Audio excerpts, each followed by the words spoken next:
I didn't grow up in a Jewish community. I grew up in the north of England. When I went to school, it was like any other school in the UK. One of the most heartbreaking things for me was when I came to London to live within the Jewish community, the schools looked like prisons. There was cameras everywhere, security on all the doors, and it's not just the schools, it's the places of worship too. Every synagogue I go to has security on the door. What sort of an existence is this, where Jews need security on their schools and their synagogues? Today, the Labour Party are releasing their Race and Faith Manifesto, and it seems somewhat ironic that for the last 4 years, the Labour Party has been dogged by anti-Semitism. Since the BNP, no party has been investigated by the Equality and Human Rights Commission other than the Labour Party. 15,000 pages of anti-Semitism were recorded and submitted for the investigation. So Jews are a very social people. We eat in each other's houses all the time. We pray together, we learn together. And the one thing that's constantly being discussed now is what happens if Jeremy Corbyn gets in. And there was a poll recently that said 47% of British Jews are seriously considering leaving the country if Jeremy Corbyn is elected. How have we got to this place? How have we got to a place where 47% of us, half of British Jews, no longer feel safe here with the threat of a Corbyn government?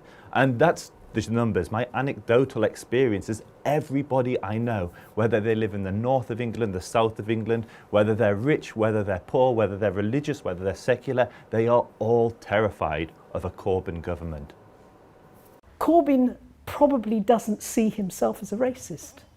I see him as a deep anti-Semite. My name's Trudy Gold. I've been teaching Jewish history for about 40 years, with special reference to anti-Semitism and the history of the Holocaust.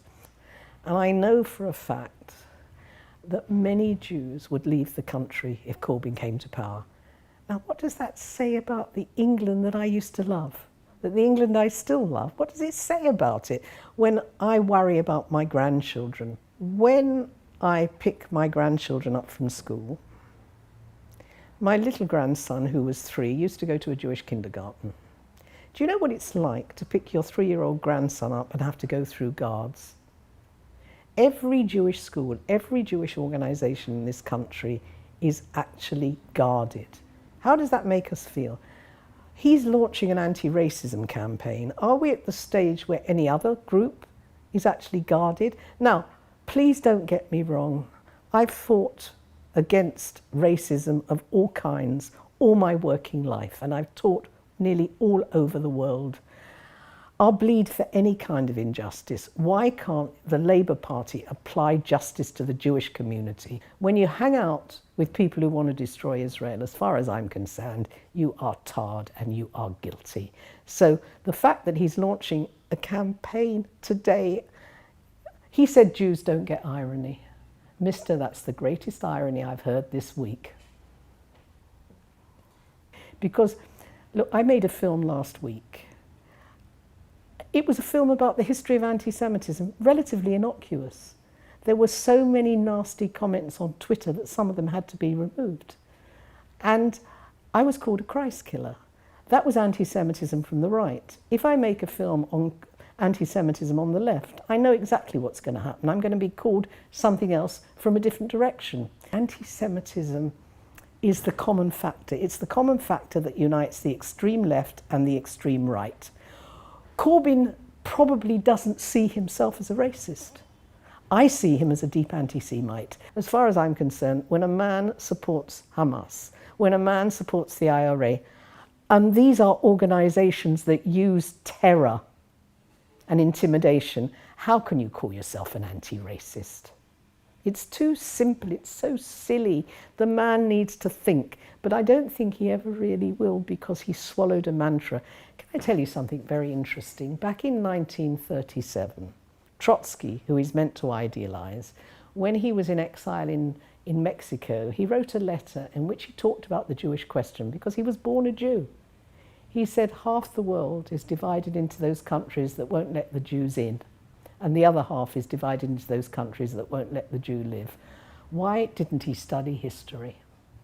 Why should we remember the Holocaust? Because every aspect of human nature you ever want to know about was there. And Jeremy Corbyn hasn't learnt any of the lessons. One of the biggest lessons to me is that we must learn to apply reason. We must never put a mantra, as he does, his ideology, on the worldview. Every situation has to be thought about. And the fact that he calls himself an anti-racist, it fills me with revulsion.